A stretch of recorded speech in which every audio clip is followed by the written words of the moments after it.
voice right about now. And now we are ready to get started. So I want to introduce Pedro Russell, who is a colleague of ours from Juno, who will be moderating today's session. Pedro, take it from here. Mike, thank you so much. No one does it better than you. Hi, everyone.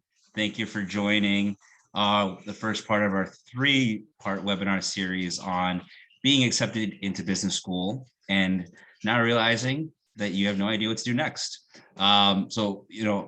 My name is Pedro. I was admitted into business school last year as a class of 2023, ended up deferring to stay at Juno. So Juno is a student lending company that is designed specifically to help MBAs achieve the lowest interest rate on their student loans. So our name will be all over the place as you reach your decision and begin to think about financing your MBA. But the reason that we're hosting this webinar is because at first and foremost, we're an MBA company that was founded by and for MBAs. And we have a deep and true interest in helping people reach the decision that makes the most sense for them. So I'm joined today by 5 amazing people that I know personally that have each made different choices across this specific task that they've been faced with in life. And I'll give each of them a moment to introduce themselves. And then we have a few questions that we were all asking ourselves when we were in your shoes now. So I'm going to go from left to right as you all appear on my screen. So Miranda, you are lucky number 1. Great, awesome. Hey everyone, my name is Miranda Brigas. Actually, I should ask Pedro, how would you like us to introduce ourselves and any type of fact you want us to give our students? I love that. How about just your name, the school you attend, and a fun fact about yourself? Ooh, I hate the fun fact, but I'll go with it because I love you so much. And you can defer to undergraduate school. You can defer to undergraduate program if you don't want to think of anything fun. Yeah, at the moment. No worries. Hi everyone, my name is Miranda Brigas. I currently am a first-year student at the Macomb School of Business in Austin, Texas. Hook 'em, as always. And a fun fact about me is I was actually a coxswain on the men's rowing team at my undergraduate university, which is the University of North Carolina, Chapel Hill. Love it. I remember reading about that in your application. All right, keep moving on down. Chris, you're up next. What's up, everyone? I'm Chris Martin. I am the one on the panel who decided not to go to business school. I did Wharton's undergraduate program at Penn for undergrad, just to, I guess, throw that out there. And I currently work at Will Ventures, an early stage venture capital firm, as their first principal hire. Fun fact for me, I actually applied to business school twice over 2 different cycles and decided not to go. I'll get into that more a little bit later, but I'll just drop that. I love that. I didn't actually know that either. All right, continuing down the line, Brandon, you're up next. Hi, everyone. My name is Brandon Rogers. Went to the University of Illinois at Urbana-Champaign undergrad, majored in chemical engineering. Before business school, I worked at Shell as an offshore engineer. And I'm currently at HBS right now. I'm in the first year, an RC year. And I'd say fun fact is at 9 months, I started talking. I said my first complete sentence at 9 months old, so kind of early. I think that's the moment in time to start writing your HBS essay too, Brandon. Is that right? I was going to say that, yeah. Brainstorming, just brainstorming. Okay, moving down the line. Stephanie, you're up next. Thank you. Hi, everyone. Stephanie Sandoval. I am a first year at the Wharton School.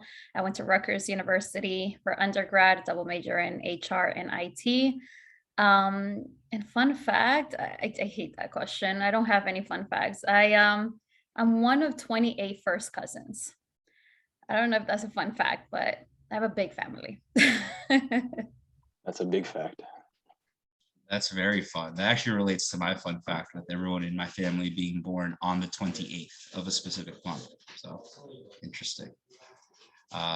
Ryan, last but not least, please give a quick intro.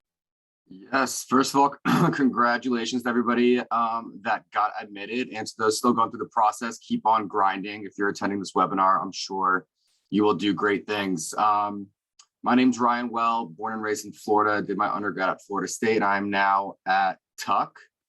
Also hate fun facts, but to give you one, I'm currently coming to you live from my dorm room, which is something that I never thought I would say as a 28-year-old adult.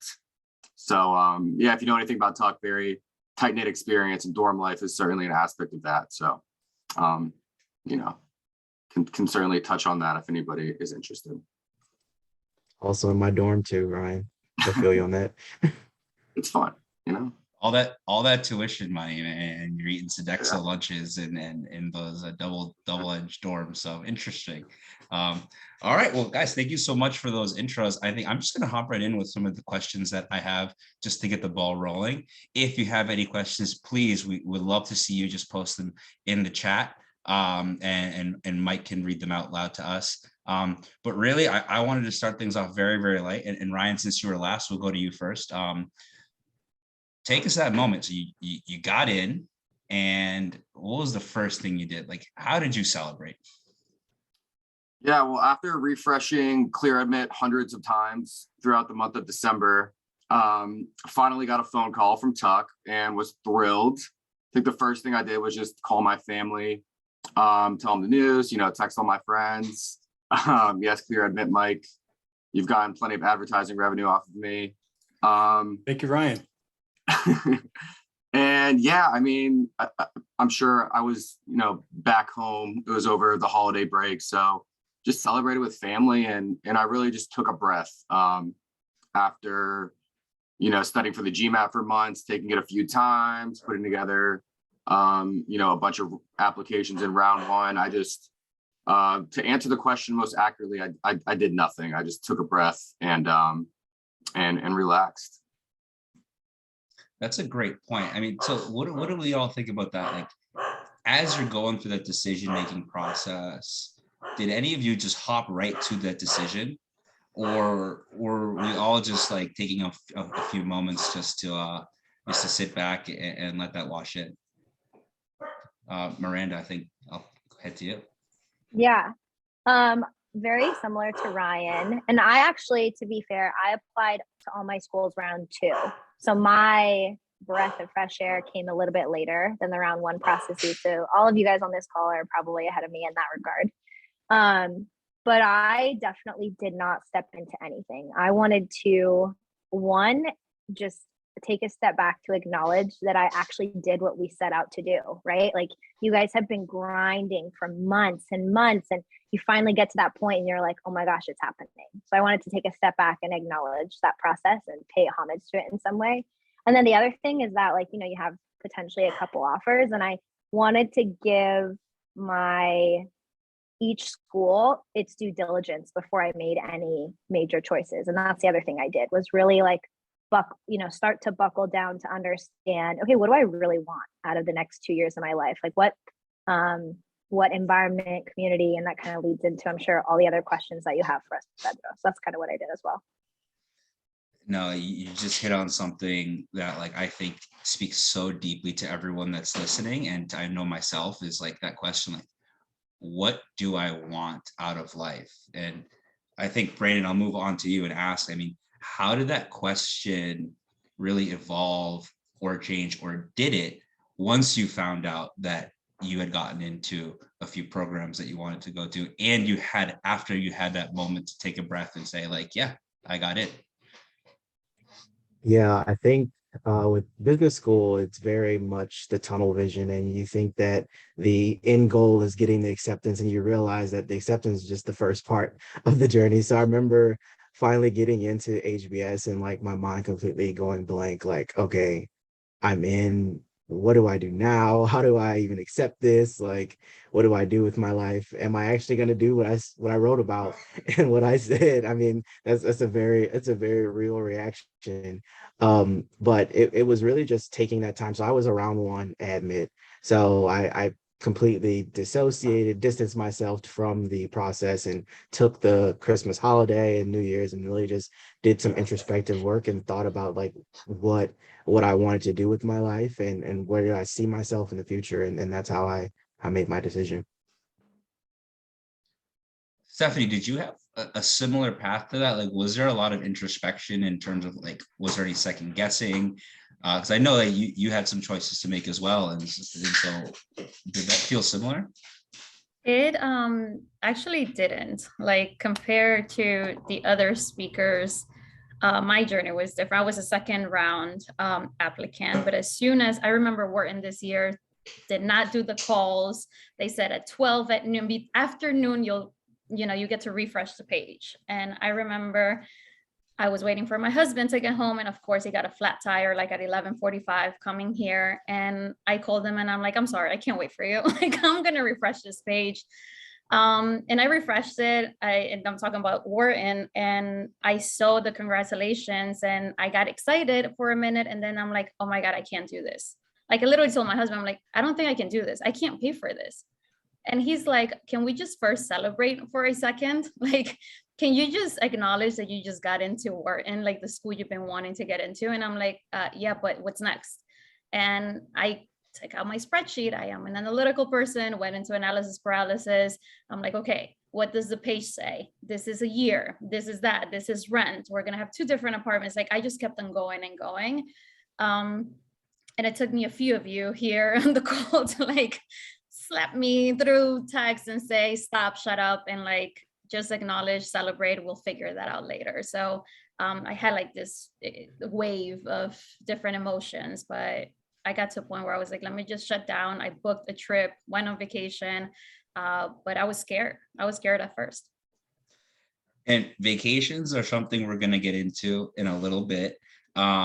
And yeah, that wave of emotion, I think we've all discussed it, like the importance of taking a step back. And in it, like, we're all that same type of people, right? Like, we all have that like go-getter mindset. There's a reason that we're, applying to and being accepted by business schools. If we didn't have that, we wouldn't be here right now. So one takeaway I think from that first question is, the importance of like, if you've been asking yourself these questions a lot, maybe now is the time to stop for a little bit and actually don't take a vacation, think about things for a second. And I want to move on to a second question and continue feeding off of what Stephanie said. But I want to hear from Chris, because my man applied to school twice, got accepted.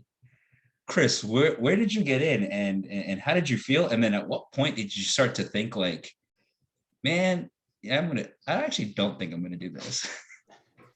So this last time around, in 2021, it was an interesting setup. So I applied to most programs round 1, literally only applied to HBS for round 2. So I found out that I got into Wharton and Booth. And so, had that over the holidays, but it wasn't like I kind of knew like, okay, HBS was my number 1. If I got into HBS, I was going to go there. Then the interesting curveball happened. First week of January, I got a job offer, and it was essentially, it's the current role I have. For all intents and purposes, it was like the dream role I was hoping to get post HBS. I honestly didn't even think I could get a role like this post HBS, to be completely honest with you. So I was like, okay, I think I'm probably going to take this job. I'm probably not going to get into HBS anyways. So from January to finding out about HBS, it was a weird limbo where I was like, okay, like, we'll see what happens. And so finding out that I got into HBS was interesting, because it was like, I don't know, you're proud, excited, like all that good stuff. I was with my parents. But at the same time, it was like this eerie feeling of like, am I going to go? Like, what am I going to do here? And then also the interesting caveat of going back to like, the people that you had write recs for you, vouch for you and say, hey, I actually may not go to business school at all, was definitely interesting. Added an element of strategic thought amongst many other things to it, for sure. I love that, Chris. And I think you're hitting on the first big question that we all had to tackle. It's, am I going to go? So I'd love to hear if anyone wants to jump in. If not, I'm going to keep going in order. But I am going to ask, I think, everyone that same question. Like, once the dust is settled, once you had celebrated your success, once it all became real for you, how did you think about, am I going to go? And Miranda, I see you nodding, so I'm going to go to you first. It seems like you're chomping at the bit here. Yeah, no, I mean, all of us have experienced this, but I thought about a few things. So one, I got into 2 or 3 schools outright, one of which I got a full ride at, not the school I'm currently at now, to be completely honest. Turned down a lot of money because I didn't feel it was the right fit. And then I got waitlisted at quite a few other schools that were, one of which was my dream school. And so not only was I making a decision to potentially, pick a school or not pick a school, but there was a 2-part for me. And, for those of you who potentially do get waitlisted or are looking to apply round 2, don't let it deter you, but do think about what matters most to you, in the sense that, like, is going to business school and finding a community that you fit in with more important than going to your dream business school ultimately? And can you get to where you want to be post MBA without your dream business school, but going to an amazing, top 20, top 25 university? So I separated those 2 ideas, first looking at, where did I get in? Did I get money? Did I not get money? Can I actually even see myself at these schools? And if the answer was no, which the answer was yes, but if the answer was no, then I was going to say, okay, am I willing to take the risk to drop all these schools and wait it out with my waitlist schools? Because I had gotten into a few and they were, top priority. But then the other answer, which ended up being my route, was I got into these amazing schools and I got some money. I can see myself at one of these schools accomplishing the goals I want to accomplish within the community that is there. And I chose that route. But I know, again, other panelists have different stories, but like, I definitely tried to separate that, because wait lists are a thing. Waiting through what is really important to you, whether that be the post MBA role or the job that you want or the community on campus or whatever that is, and looking through that and seeing what's important and what's not. Ultimately, now that you've gotten in, what's not actually that important to you. It's a fantastic. I love that answer, and I want to jump on that answer. So, I mean, what helped you really truly define what was important from the context of the schools that you had gotten into? And I'd love to hear, Ryan. I mean, I'm just picking people randomly right now, but Ryan, the question is, like, Miranda made a great point. I think that resonates with all of us, which is, do you see yourself accomplishing the goals that you've set for yourself at these schools? So what did you index on that ultimately led you to make that decision? Yeah, I mean, for me, I asked myself that question prior to even selecting the schools I was going to apply to. I personally didn't want to go through the whole application process and writing essays and interviews to get into a school that I would ultimately decline. I mean, that was just the position I was in. And I think that's a big function of, where you're at the time of application and kind of your satisfaction with, your current path. But mine, in my situation, I was certainly ready to move on and certainly ready to pivot to school. And so it just became, I was going to go to, whatever school I got into that I consider the best fit. So in terms of, the criteria to index on, I mean, there's several things. I think for me, most tactically, you want to think about what school will help me achieve my short-term goals, most effectively. And then also, how do you balance that with, the long-term benefits, which is a function of, alumni network and, prestige of the program rankings, or at least, perceived exit opportunities and kind of the value of that credential down the line, which is a real thing.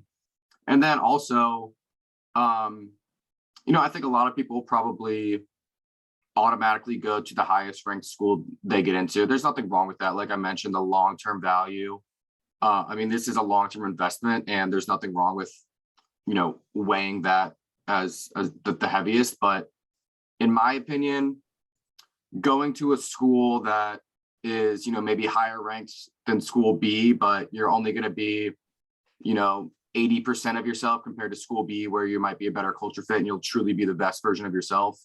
That's where, it's tough to quantify. And I think that's where, you may want to focus more on culture, especially if, you're splitting hairs with the rankings, which change each year. But within each, tier of schools, the outcomes aren't going to be a function of the brand of the school. It's going to be a function of what you achieve during your time at that school and, after school, which is going to be a product of, how well you fit into that specific school. So all of that to say, a lot of different things to think about. It's a tough decision. We all weigh all these factors differently. That's why introspection is the most important part of this process. And especially when you get to school, the ability to self-reflect on what you value and what you want out of life is really the key skill to have. Yeah. And I think you touched on, and that was beautifully said, man. Wow. Like bringing you on for more of these. You touched on something that schools hate to talk about, which I in turn would love to discuss, not being affiliated with any program, is that self-prescribed prestige that schools pay millions and millions of dollars to be ranked one spot higher, one spot lower on a list, that I had actually no idea how little it mattered until I met 350 people through MLT, saw them all go to completely different schools and realized that everyone is equally amazing. It's ridiculous. Yeah. So but let's talk about prestige, right? And Brandon, how did that pay? Like, because you had to choose, I know, between several amazing programs, and how did you separate the prestige question from other factors such as money, such as culture, such as short-term, long-term outcomes? And I mean, there is no right or wrong answer here. It's like, what is your perspective on that? Yeah, I'm fortunate enough to come from an industry where the prestige of your MBA program isn't a huge factor. I came from oil and gas, so not many people get MBAs. So just simply having an MBA was a good thing. So I didn't feel the pressure to necessarily go to the school that I thought was the top school. The reason why I chose HBS, for full transparency, I applied to a 2+2 program in undergrad and I was denied.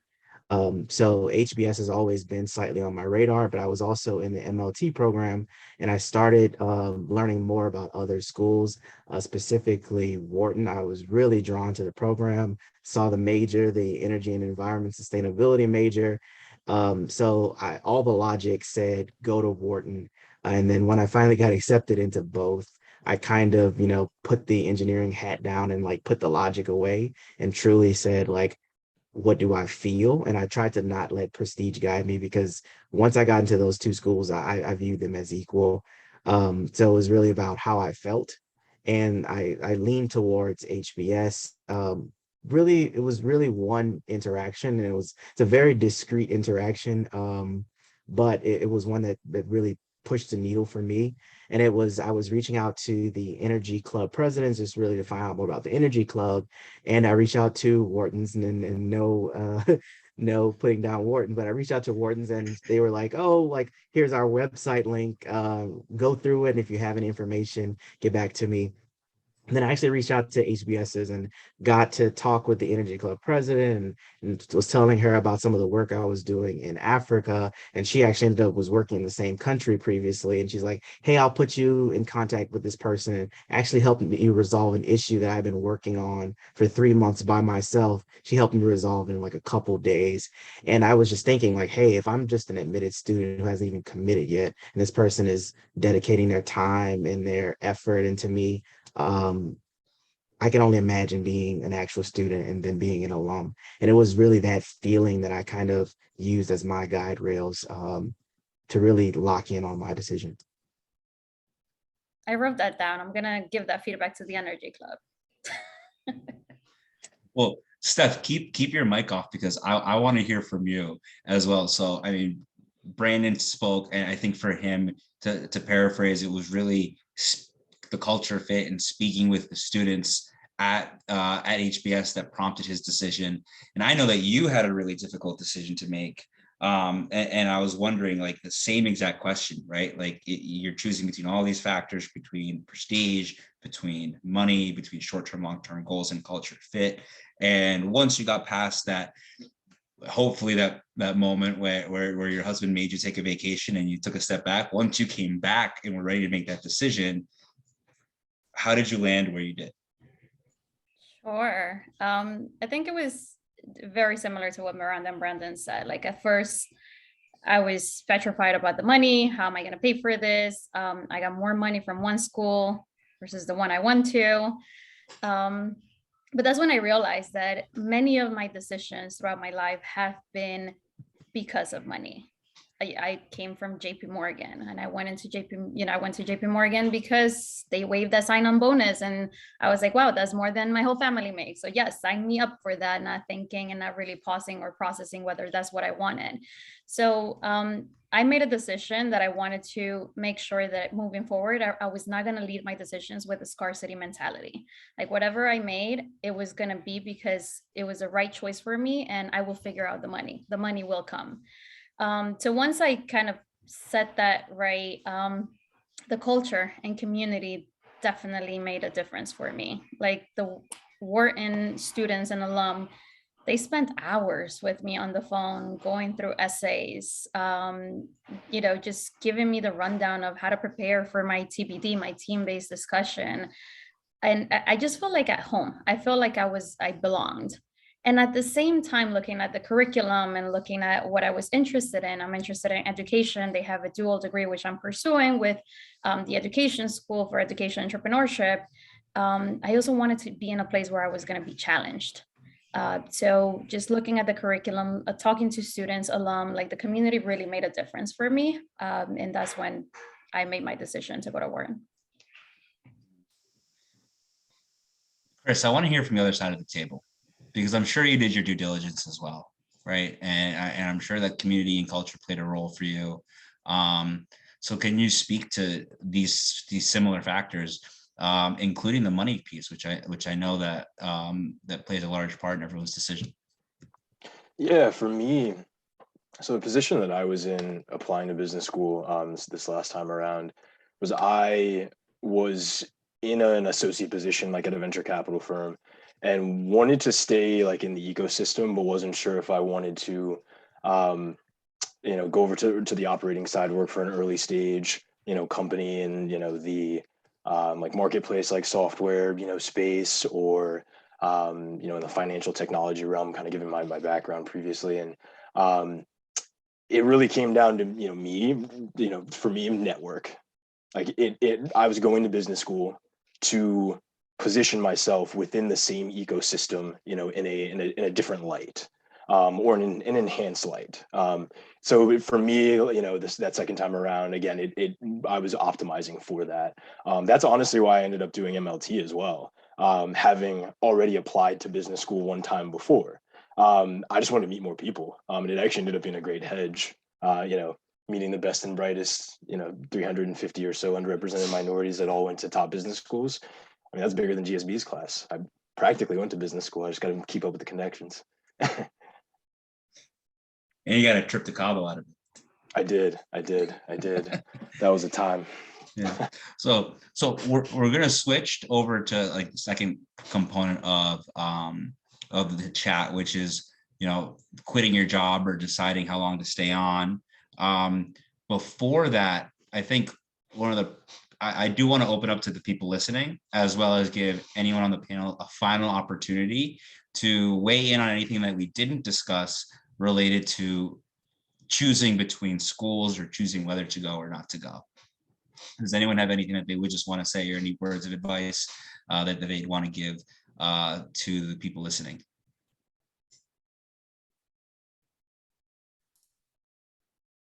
I feel like, for words of advice, I know it's hard, especially coming from socioeconomic backgrounds where money is very important, but follow your heart, follow your head. Like, don't let money sway your decision. It's a long game, and I promise you the money will come. You all are going to amazing schools. I saw the list of all the schools you're going to. It's amazing schools. The money will come. You'll pay back. Most students pay back within like 5 to 7 years. You won't be the abnormal one that will never pay it back. So really, really use fit and your heart to guide what school you go to, and don't let money sway you as much as you think it should. I would say stay true to yourself, right? You can get jaded by a lot of these names, and we talked about prestige. And I remember thinking, okay, if I get into this school, but I kind of don't feel like I fit in, but is this school, right? Um, so definitely just stay true to yourself where you feel like you're going to be comfortable. And also know that a wait list or a denial is not a representation of what you're capable of. And it's okay. It's okay. Many different people are going, and what is meant for you will not pass you. So if you have to apply, if you have to wait for any round two decisions until you make your decision, like go for it. But don't think that if one school, the school that you thought you were going to get into, does not work out, it doesn't mean that you're not good enough like the other folks.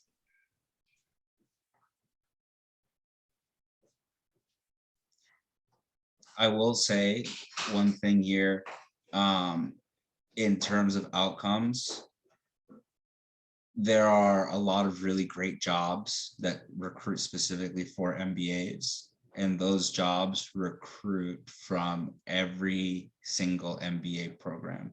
And what I didn't realize was just like how many of these jobs exist and how much money you can make. And it's really is a step level change here. And those opportunities are available to you regardless of which program you go within like the segment of schools that we're talking about. I see a question coming in here about if anyone had to compare or negotiate scholarships. This is something I can speak to from like the perspective of Juno, where we've done a little bit of research in terms of how to negotiate a scholarship or a financial aid package.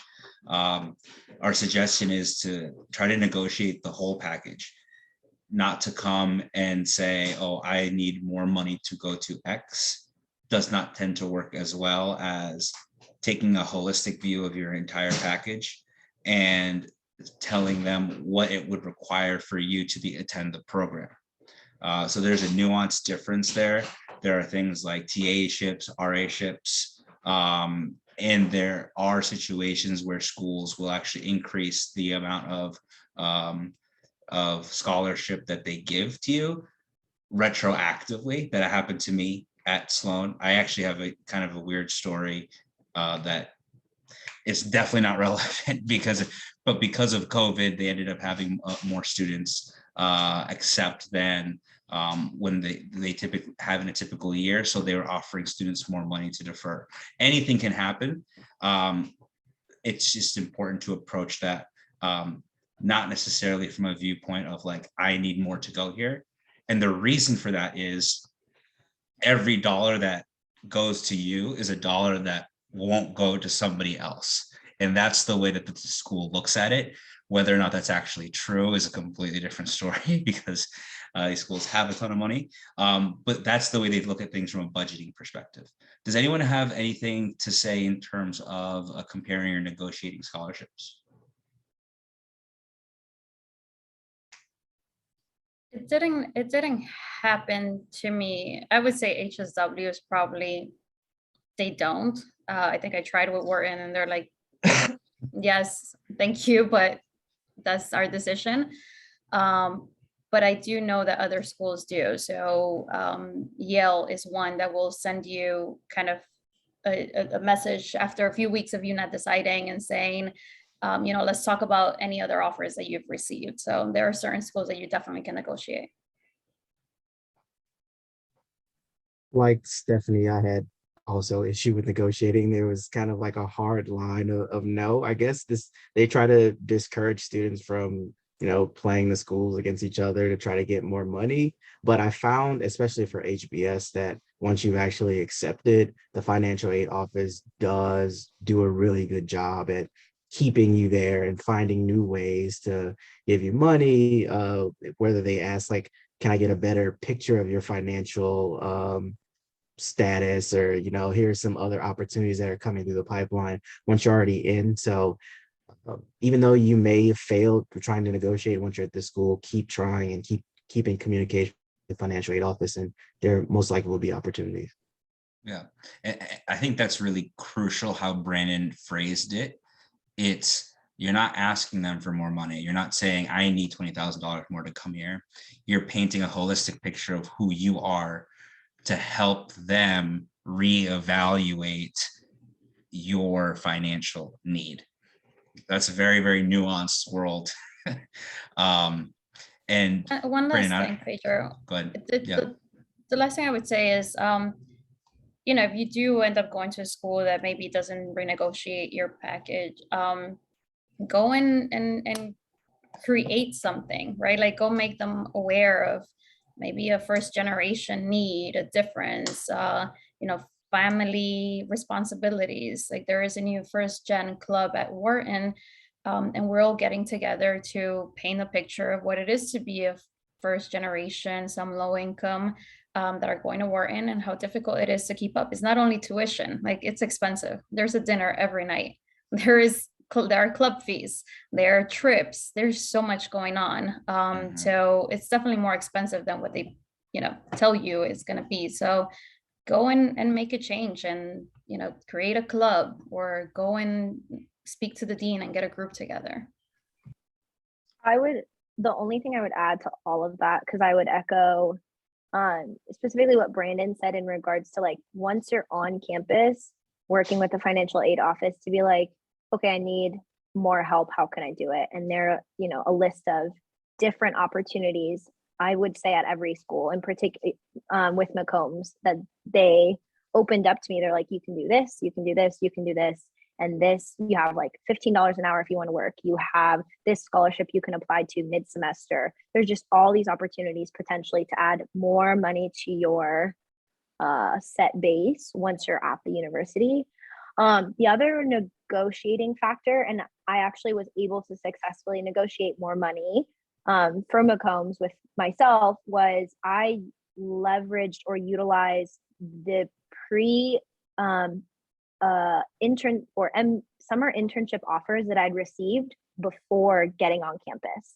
So basically showing them, hey, I have 4 summer internships. Like, I'm a valuable potential asset to this community. Obviously, you've already showcased to them that, but like, this is what I'm doing to not only progress my career, but this is also, like, I could help other students potentially get into these pipelines at these other organizations. And this is what I'm doing proactively. This is how I can help the community. Can I have an additional $5,000 or whatever it is?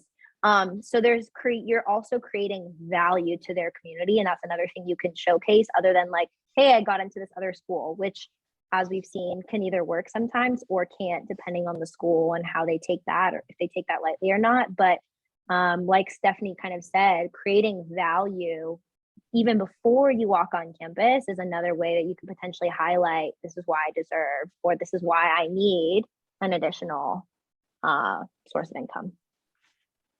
I'd never heard that before. That's cool. Thank you so much for sharing that. Let's file that away somewhere, add that to a deck, because more people need to know that. That's the first time I've ever heard of someone using like the pre-MBA internship. But you're absolutely right in terms of like showing the value. At the end of the day, like, we are the products that these schools sell to employers, right? So putting ourselves in that mentality allows us to create things like Stephanie was talking about with clubs, and receive funding and to make change. I mean, these are all very student-led organizations. I want to pivot now to the money question, because I think it just keeps coming up in the decision-making process. And quick plug, if 2 weeks from now we're hosting a webinar completely dedicated to financing your MBA. I promise Juno is probably 90 seconds of that entire presentation. We talk about like tax preparation tips, ways to optimize your 529 plan, savings, how much money you should budget. It's a really, really deep dive, and I think no one really has this conversation. So if you're listening and you haven't already signed up to join that webinar, you really should. But maybe let's do a quick dive into that, because I am sure everyone's going to answer this question the way I think you are. Is business school more, just as, or less expensive than you thought it was going to be? Ryan, I'll start with you. Everyone's smiling. Yeah, all right, I guess I'll start. Yeah, after getting accepted and, making my decision on Tuck, did my spreadsheet modeling, forecasted my projected costs, weekly, monthly, whatever. And then you get here and a lot more pressing matters come up. So I wish I could say I did a better job of tracking my spending. Maybe this next year and a half will be a little different, but in terms of, same, less or more, generally the same. I mean, I think your recurring costs, such as food, socializing and kind of the predictable costs you can manage. I mean, I would say travel and going on trips with your classmates is the biggest variable that can really sway your total spend. I think it was Brandon that mentioned it earlier, but don't let the idea of expensive trips, sway your experience one way or another. I mean, it's an important part of the business school experience, is going on trips with your classmates and building those relationships that turn into long, lifelong connections. You really can't quantify the value of those kind of connections down the road. And, I don't even like to talk about quantifying my friendships. It sounds a little too transactional, but you get the picture. I think to get back to, managing your finances, I think you just need to be realistic with yourself and, go back to what you want out of your experience. Not everybody wants to go on the big trips. Some people, do want to prioritize those trips. So, I mean, it's just a matter of being an adult and managing your finances and allocating your money to the stuff that you think will bring you the most utility. Using an economics term right there. Love that. Clearly, econ was one of your core classes here at Tuck. Sure was. Yeah. Who else wants to weigh in on the money question saving? I think specifically related to if, when, and how to quit your job.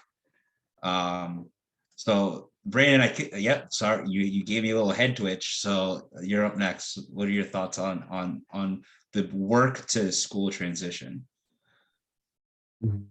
So I guess I'm not the best example. I still have not quit my job, so I'm on educational leave. So I'm still an employee currently. So yeah, I'm probably not the best person to talk about this one. Or the best person to talk about this one. I mean, literally, like, I didn't even know that existed. You could take educational leave? Yeah, so my company allowed me to go to school for 2 years and then come back, and is giving me the option to, pay for part of business school, given if I return and stay. But I still get to, have resources, contact with my mentor and everything. So they got Chris rethinking his whole decision right now. He's like, wait, right? I could have stayed at Will Ventures. might have to build that into the docs when we raise the next fund. Chris, I mean, you're very, I know your background, you're very finance centric. So I am curious to hear, like, you were definitely planning, like, how were you thinking about budgeting for school? And I guess, what did that free up for you on the other side when you decided not to go and you had been saving? Like, did you try to emulate an MBA experience, or is this part of your life really just a moment in time and you moved on? No, it's actually a really good question. So as I mentioned before, I actually applied first go around in 2019, and it looked completely different from when I applied in 2021. It was very, much more of a like spray and pray type of like model in terms of applying to 10 different programs versus only applying to 4 when I applied in 2021. I also went into that, and the reason why I applied to so many more programs was money. I had not saved up, as much money up to the first time as I had having applied previously, knowing, hey, I'm going to reapply in a couple of years. Once I kind of ran out the contract at the venture capital firm that I was working at in between those two. So, I guess it is interesting in terms of how that toggled my application strategy. I had much more saved up. I wasn't as sensitive to, how much money I was going to receive. I was just maximizing for, again, network and, the other key drivers in terms of like what I was, looking to do immediately post MBA and long term. So I would recommend if, obviously hindsight's 2020, but it was helpful having applied, that first time and kind of having an understanding for, those little like idiosyncratic costs that you don't think about, right? That, you get that rude awakening from when you do step on campus in terms of like, a dinner here, a little trip here, especially if you're, going to a program that's in a major city. That's a big difference, versus like some other areas in terms of the cost of living dynamics. So no, it definitely, again, that was probably one of the better questions I could have gotten since I don't actually go to business school. It did affect, how I thought and how I, strategically approached the application process, even down to I did everything in one round the first time and, kind of split it across two, just much more of like a, I don't know, patient approach across a more concentrated, pool of schools. But yeah. Yeah, and I actually relate to that a lot. So I ended up deferring, right? So I guess I can ask myself a question and become a panelist. But one of the things I didn't even realize in deferring is, that extra year, I'm stacking up, man. Like I'm saving money, and I'm watching kind of some spending habits of my friends, and it's giving me more time to actually like deeply think about how I'm going to be spending my money. Like, no joke, if you want to, you can do something every single day. Like, there is a place at business school where you could spend $100 every single day, or you can go on vacation every single weekend. So taking a very, very programmatic look at that, especially if you are thinking deeply about money as a primary issue, is a huge factor. Stephanie, I'd love to hear you weigh in on this. Like, when did you decide to quit your job? And I know that money was something that you had thought about a lot, and eventually, decided to go to Wharton. So, what was that timeline like for you? So I applied round 2, but I had been working on applications for a year already. So, and I remember during my performance review in 2020, I slipped into the conversation. I'm entertaining an MBA. Literally just said that and then moved on. And I just saw my manager nod, and she's like, "Oh, that would be cool. Yeah, okay." Like in May, after I already had accepted Wharton, and during one of the one-on-ones, I said, I got accepted into a top MBA program. I'm really considering it. And my manager thought it was part-time, and it was going to be, I was going to still work. When I told them it was full-time, they're like, "Congratulations, but why? Like, you can go part-time. Like, have you considered that?" I'm like, "I don't want to go part-time. I'm going full-time." So like, I had that, I thought there was going to be a different reaction, but that there was this kind of pushback. And at that point, I was like, "I'm leaving." Like, I don't know what you want me to tell you. I gave you a month. I had been at JP Morgan for 8 years, so I felt like I owed it to the team to give them a whole month before leaving. And I also, before telling them, I had decided, I was going to wait until August, until preterm, to quit. And then I'm like, you know what? I need a break. Like, I'm burned out at that point. It's been the whole year of applying, going back and forth. Like, I need a break. I remember I started looking at pre-MBA opportunities. I took on this very small part-time project-based role where I was able to do 5 hours a week, just to get at least a bit of money for something. But it took me a while to get to the point where I was telling my manager, but I did it after acceptance. Like, if you have the time now to just say I'm entertaining an FBA, go for it, and then, you know, tell them after, depending on, you know, your relationship with your team. But I quit mid-June and we didn't start until early August. Wow. Miranda, I know you have some thoughts as to this as well. I'd love to hear from you.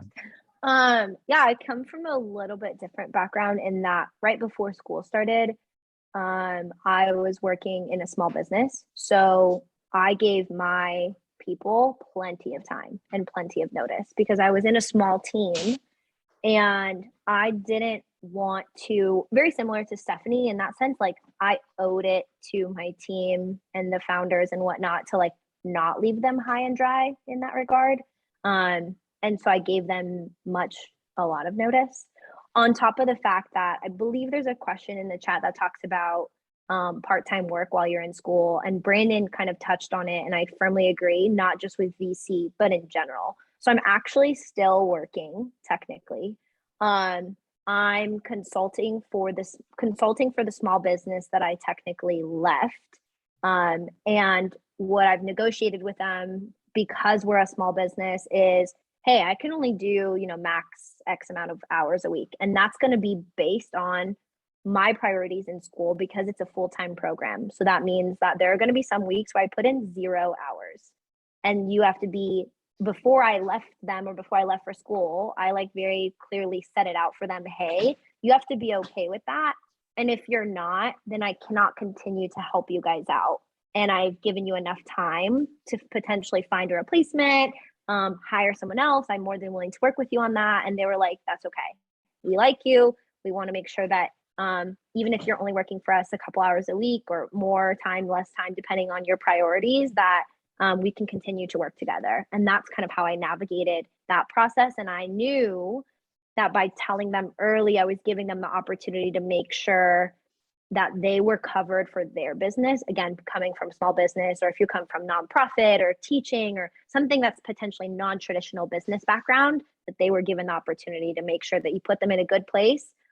Most importantly, because you never want to burn a bridge, and you guys know that. You never want to burn a bridge. You always want to make sure you leave people with a really good taste in their mouth of you and your brand and everything like that. So I wanted to do that moving forward. And one more thing, and Stephanie touched on it a little bit, and I just want to circle back to it, is people saying they don't understand why you're making the decision to go back to school full time. There are going to be people potentially in your community, whether that be your work community, your personal community, even people that you applied with who potentially didn't get in, or whatever that looks like for you. Hopefully you don't have to experience this, but there are going to be people that say, why don't you just go to school part-time? Why don't you continue working? Why are you taking 2 years out of the career that you've built for yourself to leave to go back to school? And there are going to be people that poke holes in you or poke holes at you.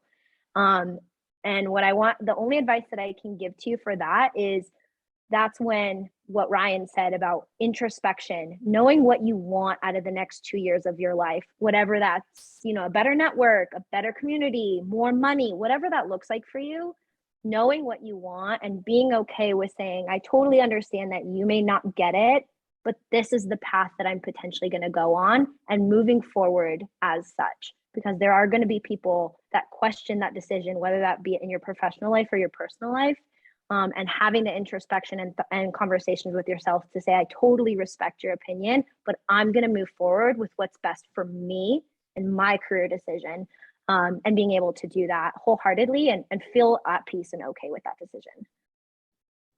Preach.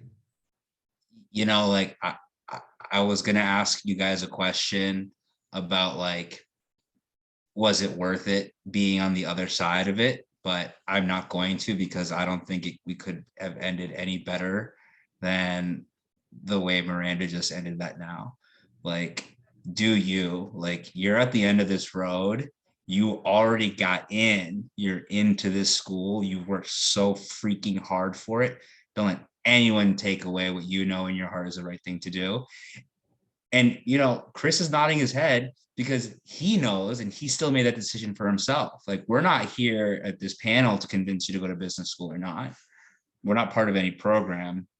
We're here for you to do the decision that you know is actually best in your heart, and whatever that decision is, if you take nothing else away from this panel or the panel next week or the panel the week after, which you should definitely join, it's be true to yourself. And like, there's this little voice in your head that is pushing you into the direction. You have to just listen to that voice. All the other stuff, there's resources that can help you. Juno is one of those resources. We're doing a panel next week on pre-MBA internships. So if you're interested, we highly encourage you to sign up. We can talk about how you get them, how to source them, whether or not to do them. And then the week following is the one that's a deep dive on how to actually finance your MBA, going into not just private loans, but also negotiating scholarships, 529 plans, other ways to tax advantage, ways to save money, and also budgeting and allocating your resources across those 2 years. Mike, am I missing anything else, or? No, I think that's it. And I think as far as getting the links, I know it was asked in the chat and we keep mentioning, we'll make sure you get them. Everyone who's here today, we're going to email out the video from this session. And when you watch this video, you're going to hear me say that we're emailing you the video. So you're going to hear this twice. But watch the video again. So if you missed anything, if you want to get any more advice, if you want to share it with other folks who weren't able to attend tonight and you thought, wow, this could be really helpful for other people, please share it out far and wide. The other 2 sessions are in this series. So it's the same registration link. If you already have registered for the other 2, we're going to see you next week and the following week. If you have not, we'll send you that link when we send the video out. So you'll have the video for this session and the registration for the next 2. Hopefully we'll see you at all 3. Register for all 3 so you get the videos for all 3. And I want to definitely thank Pedro for putting this panel together, for moderating all the panelists. I'm learning stuff too, which is great. I mean, we help folks on our site try to make these kinds of decisions. And when you hear from actual folks who have gone through it, tell their stories, I think in addition to follow your own true heart, everyone's own situation is so different. And I think that's one other thing we can pull from this panel. We're looking at, Pedro, I'll include you, 6 different people, sorry, who made 6 different decisions on what's best for them, all from different backgrounds, all going to different places, all at different schools. Like, it's very, very nice to hear. And even though folks on this, on this webinar might not follow any one of these paths directly, you're probably adjacent in some way, and you can probably pull some of the things you've been thinking about from stuff that you've heard tonight, and maybe from multiple panelists. So thanks again for sharing your story, telling your truths, showing that this is a human process, right? We're all making the best decision we can make with the information we have, and helping each other out and do that stuff is the best thing we can do. So thanks for paying it forward this evening. And I hope to have you all back again when we do this for round 2. So we'll see you pretty soon. Nice. Yeah. Thank you, everybody. I appreciate you, every single panelist here, and all the people that spoke. So guys, thank you so much. Bye-bye. You.